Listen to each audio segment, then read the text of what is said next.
Assalamualaikum warahmatullahi wabarakatuh. Waalaikumsalam warahmatullahi wabarakatuh. Mungkin ada yang bawa buta cuaca. Ini bukan punya saya.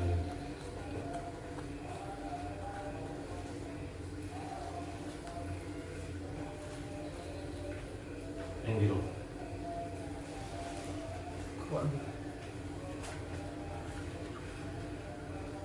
Ini punya ayat ini.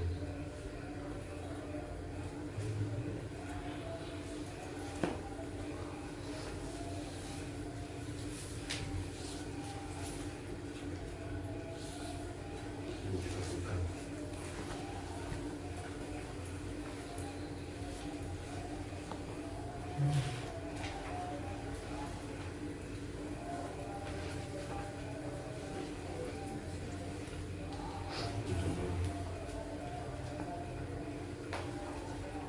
Ya ini.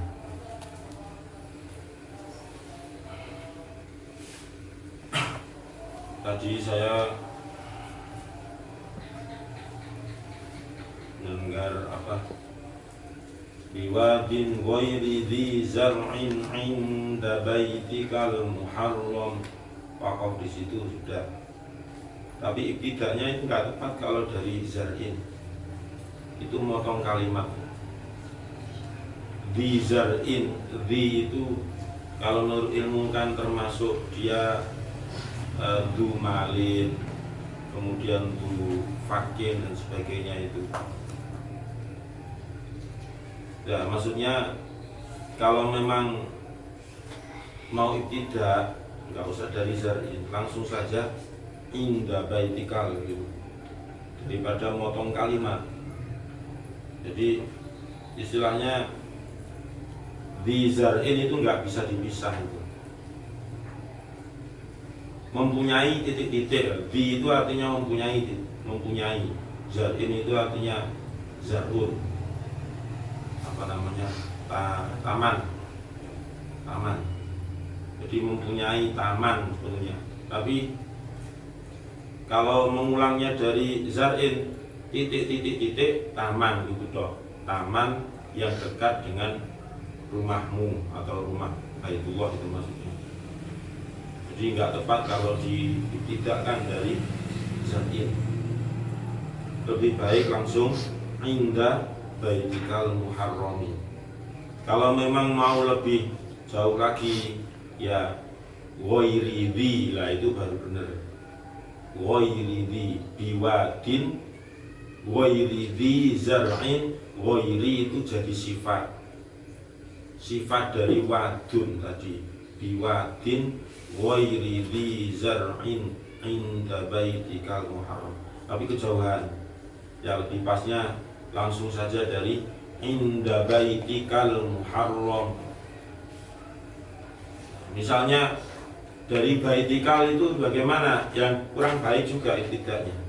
Berarti membuang indah. Misalnya langsung baitikal muharrami, ya enggak pas.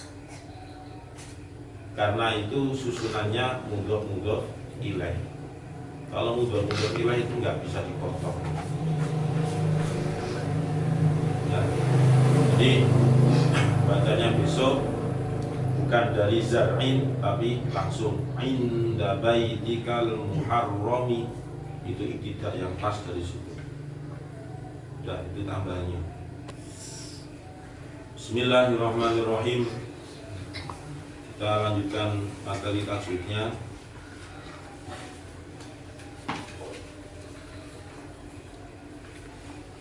Pengertian makhraj dulu sudah, insyaallah 2 Kamis yang lalu.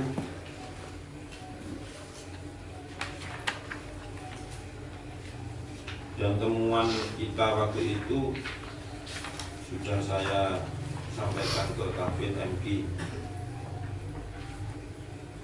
di halaman 37 yang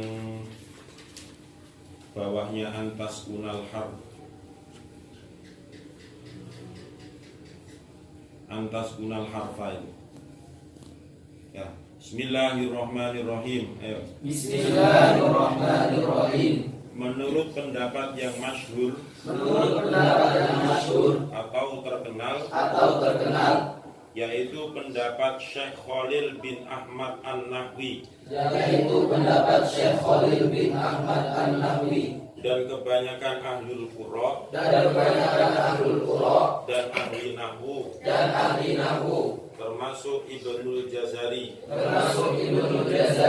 bahwa jumlah makharijul huruf secara terperinci terbagi menjadi 17 tempat. Sedang jika disederhanakan maka menjadi 5 bagian, yaitu 1. Al-Jauf atau lubang mulut terbagi 1. Jumlah huruf 1. 2. Al-Halqu atau kerongkongan terbagi 3 tempat. Jumlah huruf 6. 3. Al-Lisan atau lidah terbagi menjadi 10 tempat. Jumlah huruf 18. 4. Asyafatain atau 2 bibir terbagi menjadi 2 tempat. Jumlah huruf 4. 5. Al-Khayshum atau jalur hidung terbagi menjadi 1 tempat. Jumlah huruf tidak ada. Jika terdapat huruf yang sama dalam makhrajnya, maka dalam hal ini yang bisa membedakan adalah sifat-sifatnya. Sebaliknya, jika ada huruf yang sama dalam sifatnya, yang bisa membedakan adalah makhrajnya. Saya terangkan dulu. Bismillahirrahmanirrahim. Kalau 2 Kamis yang lalu kita sudah mempelajari bersama tentang makharijul huruf. Jadi mengulang sedikit pengertian dari makhraj. Makharij itu adalah jamak dari makhrajun, yang artinya tempat keluar. Itu secara bahasa. Kalau diartikan secara istilah, yang dimaksud dengan makharijul huruf adalah ismun lil mahallil ladzi yunsha'u minhul harfu, yang artinya suatu nama tempat, ya, berarti menunjukkan tempat, sebuah tempat, namanya makhraj itu, yang pada tempat tersebut huruf dibentuk atau diucapkan. Itu yang dimaksud dengan makharijul huruf menurut istilah. Jadi dari manakah huruf-huruf hijaiyah itu disuarakan, dilafadzkan, diucapkan? Nah, itu namanya makharijul huruf. Bedanya makhrajul huruf sama makharijul huruf, kalau makhraj itu adalah mufrad, kalau makharij itu jamaknya. Kemudian cara mengetahui tepat atau tidaknya makhraj yang huruf yang kita lafadzkan itu adalah cukup menambah dot misalnya, ya, kemudian ditambahi hamzah di depannya, kemudian hamzahnya diharokati fathah, dotnya dikasih harokat sukun, sudah, itu out. Makanya kita setiap malam sebelum fasohah itu melatih dengan cara thoriqah wa tadribah li fasohatil Quran itu diantaranya juga kalau kita bisa betul-betul meresapi babi bu bab, lah dari situ kita bisa mengetahui dari mana tempat keluarnya huruf ba. Kemudian ta ti tu ba, ketika fathah, kasroh, dhammah mungkin kita hanya terlewati begitu saja, tapi ketika ta itu disukun, nah baru kita betul-betul bisa merasakan ta ti tu bat. Oh, dari ternyata lidah natap ke depan, kemudian mengena ke pangkal gigi depannya atas. Nah, antara praktek yang sudah kita praktekkan tiap hari itu kemudian disesuaikan dengan teori. Akhirnya ketemu. Makanya antara teori dan praktek itu harus jalan seimbang. Kita kalau hanya menguasai praktek saja tanpa adanya teori juga masih bingung untuk mengucapkan itu. Dari mana tempat keluarnya huruf ta? Dari lidah. Dari lidah itu kan nggak cukup. Makanya itu butuhnya atau perlunya yang namanya sebuah teori. Makanya teori kemudian disambungkan dengan praktek itu lebih baik. Kemudian menurut pendapat yang masyhur atau yang terkenal, yaitu pendapat Syekh Khalil bin Ahmad An-Nahwi. Syekh Khalil bin Ahmad An-Nahwi ini adalah penyempurna dari peletak dasar yang dulunya tanda baca harokat, fathah, dhammah, kemudian kasroh dan sebagainya, termasuk nuqtoh atau titik dalam Al-Quran itu kan dulunya nggak ada. Masa Rasulullah nggak ada, kemudian masa Abu Bakar itu juga belum ada, masa Umar itu juga belum ada. Sempat sahabat Umar diminta oleh sahabat-sahabat yang lain untuk bisa merumuskan tanda baca Al-Quran, tapi pada waktu itu akhirnya belum terwujud. Bahkan akhirnya mundur sampai Khalifah Ali bin Abi Thalib itu juga belum ada tanda baca Al-Quran. Akhirnya ditemukan oleh yang namanya Imam Abul Aswad Ad-Du'ali itu. Nah, Imam Abul Aswad Ad-Du'ali itu adalah seorang yang hidup di masa-masa kekhalifahan Muawiyah bin Abi Sufyan. Berarti masa-masa setelah sahabat Ali menjabat sebagai khalifah. Nah, akhirnya Imam Abul Aswad Ad-Du'ali itu meletakkan dasar titik-titik dan juga harokat di dalam Al-Quran itu, tetapi bentuknya tidak sesempurna seperti sekarang yang kita lihat. Dulu pada awalnya Abul Aswad Ad-Du'ali contohnya harokat fathah. Harokat fathah itu karena dulu antara ba, ta, nun, sa, kemudian ya itu nggak ada titik-titiknya sama sekali, dan juga tidak ada harokat. Imam Abul Aswad Ad-Du'ali mempunyai ide yang sangat cemerlang itu, tetapi bentuk harokatnya waktu itu misalnya huruf kaf. Ketika huruf kaf itu mau dibaca fathah, maka huruf kaf itu ditambahi titik di atasnya, itu menandakan dibaca fathah. Ka. Misalnya kaf itu dikehendaki mau dibaca kasroh, berarti titiknya dipindah, tidak di atas tapi di bawah. Kemudian misalnya mau dibaca dhammah, bukan di atas atau di bawah tapi di sampingnya. Itu sejarah dari nuqtoh atau syakal atau harokat dari Al-Quran.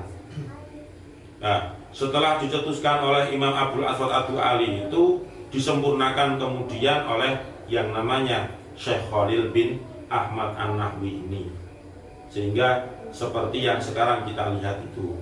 Jadi fathah itu ada tanda seperti itu, di atasnya huruf, kemudian di bawahnya ada tanda seperti itu, kasroh, kemudian ada dhammah yang seperti sekarang itu. Itu adalah penyempurna dari beliau atau Syekh Khalil bin Ahmad An-Nahwi itu menyempurnakan yang dulu sudah pernah ditemukan oleh Abul Aswad Ad-Du'ali tadi. Itu sejarahnya. Menurut Syekh Khalil bin Ahmad An-Nahwi dan kebanyakan ahlul qura dan ahli nahwu termasuk Ibnul Jazari, bahwa jumlah makharijul huruf secara terperinci terbagi menjadi 17 tempat. Ya. Secara terperinci itu akan terbagi menjadi 17 tempat. Sedangkan jika disederhanakan maka menjadi 5 bagian. Disederhanakan lagi, kemudian apa artinya diringkas ya, dari 17 tempat itu diringkas menjadi 5 bagian. Nah, 5 bagian itu apa saja? Yang pertama yaitu al-jawf. Al-jawf itu artinya rongga mulut. Nah, di rongga mulut itu tidak terbagi ke beberapa tempat, ya hanya rongga mulut itu saja. Hurufnya ada satu, yaitu alif, ya, yaitu alif. Makanya hurufnya satu, ya tempatnya satu tok gitu. Kemudian yang kedua, al-halqu atau tenggorokan. Nah, tenggorokan ini terbagi menjadi tiga al-halqu. Ada yang tengah, ada yang ujung, ada yang pangkal. Nah, itu tiga tempat itu. Jadi untuk menempatkan sesuai makhrajnya pas, tenggorokan itu dibagi lagi lah itu. Kalau hanya tenggorokan secara umum, nanti kan 6 huruf itu tidak sama makhrajnya. Betul dari tenggorokan, tapi tenggorokan yang bagian mana? Makanya dibagi lagi. Pangkal, kemudian tengah, kemudian ujung. Contoh yang tengah ada ain sama ha. Kemudian yang paling bawah itu ada hamzah dan ha. Kemudian yang paling depan itu ada kha dan ghain. Nah, itulah tiga tempat itu yang dimaksud. Kemudian yang nomor 3 adalah al-lisan. Nah, ini yang paling banyak dari lidah. Karena lidah itu kan walaupun bentuknya seperti itu, tapi dia bisa kemana-mana. Ya, menatap ke gigi geraham, nantinya bunyinya seperti itu. Bo. Kemudian nanti ditatapkan ke ujung gigi yang atas, yang depan zal, ada dho, ada ta. Nah, itulah lidah. Jadi dari lidah saja itu ada 10 tempat, 10 makhraj. Disitulah yang paling banyak makhraj itu di antara yang lain. Jumlah hurufnya ada 18. Kemudian yang nomor 4 ada asyafatain atau dua bibir. Terbagi menjadi berapa tempat? Ada dua tempat. Ya, ada bibir bawah dan bibir atas. Tapi nanti keluarnya huruf ada 4. Ada ba, ada wawu, ada fa, ada mim. 4. Kemudian yang nomor 5 al-khayshum, yaitu jalur hidung. Nah, jalur hidung itu terbagi menjadi satu tempat, tetapi dia tidak punya huruf. Yang mandiri itu enggak punya. Huruf yang dimaksud adalah nun dan mim. Ketika ditasjid itu, apalagi itu sangat kelihatan dari jalur hidung. Nah, itulah makhraj huruf hijaiyah ketika diringkas, ketika disederhanakan, yang semula ada 17 tempat, ya, kemudian disederhanakan menjadi 5 tempat. Kemudian jumlah hurufnya hijaiyah itu ada 29. Berbeda dengan kita ketika membahas di nun sukun atau tanwin. Ketika nun sukun atau tanwin bertemu dengan semua huruf hijaiyah yang jumlahnya 28. Dikatakan 28, kenapa? Karena dia minus alif. Alif itu nggak usah diikutkan ke dalam bab nun sukun atau tanwin. Nah, kemudian ini adalah sebagai penguatan saja di bawahnya tadi, di bawah kolom itu ya. Jika terdapat huruf yang sama dalam makhrajnya, misalnya zal, kemudian sama sa, kemudian sama dho, itu kan satu tempat, satu makhraj. Kemudian ada dal, ada ta, ada to, itu juga satu makhraj. Nah, maka dalam hal ini yang bisa membedakan adalah sifatnya. Berarti yang namanya makhraj dengan sifat itu juga sama. Maksudnya sama, nggak bisa dipisah. Kita menguasai makharijul huruf, berarti kita juga harus menguasai sifatul huruf. Nggak mungkin kita hanya menguasai makharijul huruf, tapi sifatul hurufnya kita tinggal. Itu nggak bisa sempurna untuk pelafatan setiap huruf hijaiyah. Itulah pentingnya makhraj dan juga sifat. Begitu juga dibalik, misalnya bila terjadi yang sama itu adalah sifatul hurufnya. Nah, kemudian yang bisa membedakan adalah makhrajnya. Kan sama, sifatul hurufnya itu sama. Misalnya sifat itbaq gitu ya. Itbaq itu kan kuat. Atau isti'la itu ada kha, shad, dad, ghain, ta, kemudian qaf, ada dha. Ini sifatnya sama, tapi makhrajnya kan berbeda semua ini. Khussa, dhautin, gitu. Beda kabeh gitu. Jadi jika kesamaan itu terdapat pada makhraj, maka yang bisa membedakan adalah sifat. Jika kesamaan itu ada pada sifat, maka yang bisa membedakan itu adalah makhraj. Jadi makhraj dan sifat itu nggak bisa dipisahkan. Kalau di awal dulu kita masih ingat dalam bahasa atau dalam huruf Latin itu antara kaf antara k dengan q. K, Q. Cara pengucapannya berbeda, tapi ternyata makhrajnya kan berbeda juga. K, Q loh. Nah itu yang disebut contoh kecil antara makhraj dengan sifat. Pengucapannya misalnya hampir sama seperti dal sama dha, tapi suara yang dihasilkan berbeda. Nah itu juga nanti ke sifat. Makhrajnya sama, ngeplek sudah, nggak ada perbedaan sama sekali. Ujung lidah nempel ke ujung gigi yang atas. Dal, dho, dal, dho. Nah yang membedakan berarti sifatnya. Dal sama dho itu nanti berbeda di sifat.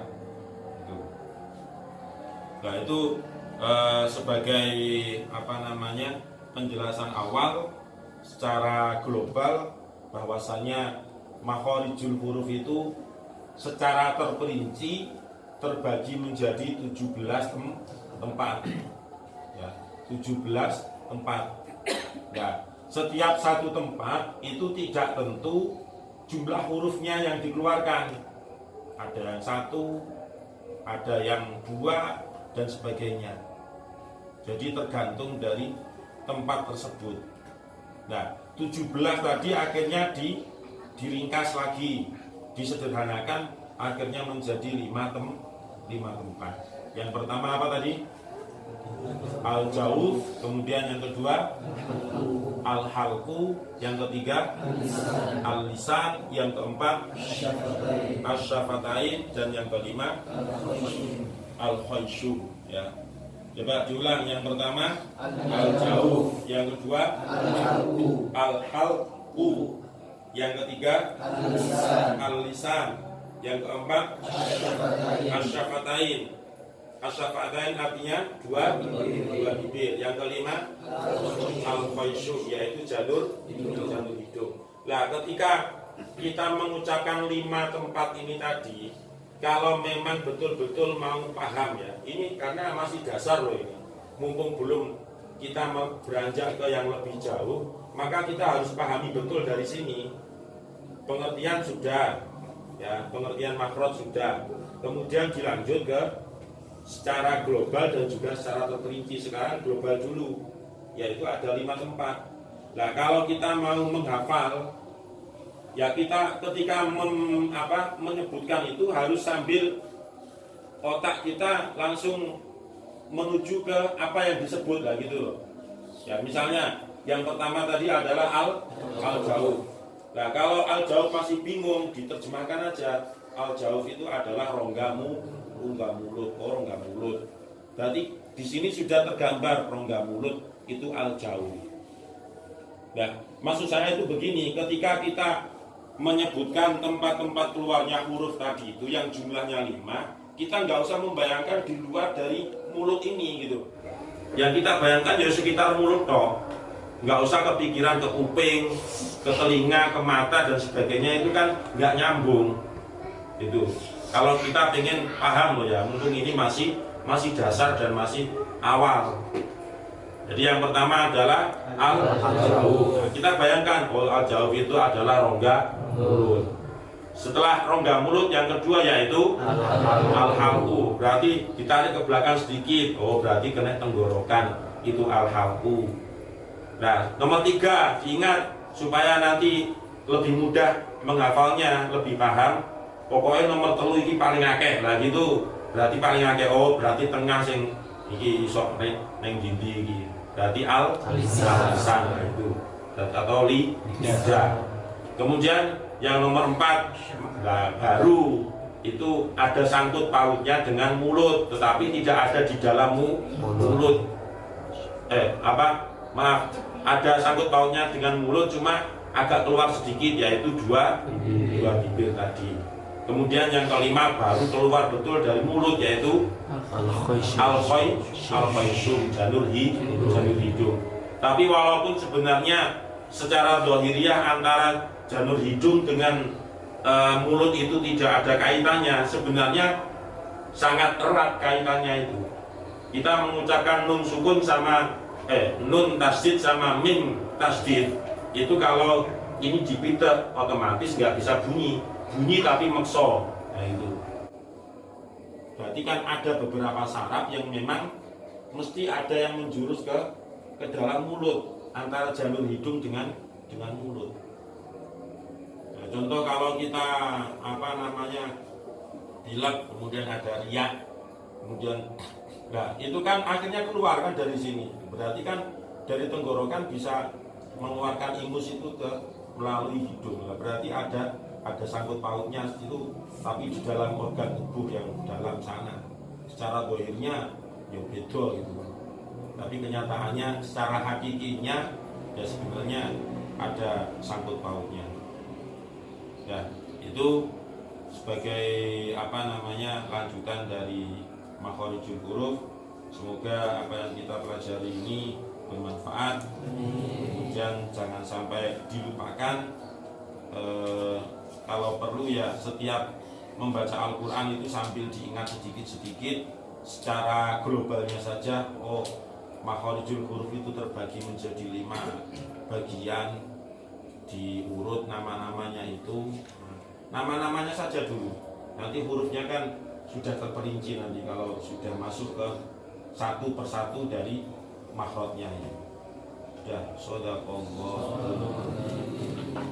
Allahumma arhamna bil Qur'an waj'alhu lana imaman wa nuran wa hudan wa rahmah. Allahumma dzakkirna minhu ma nasina wa 'allimna minhu ma jahilna warzuqna tilawatahu ana al-laili wa atrafan nahar waj'alhu lana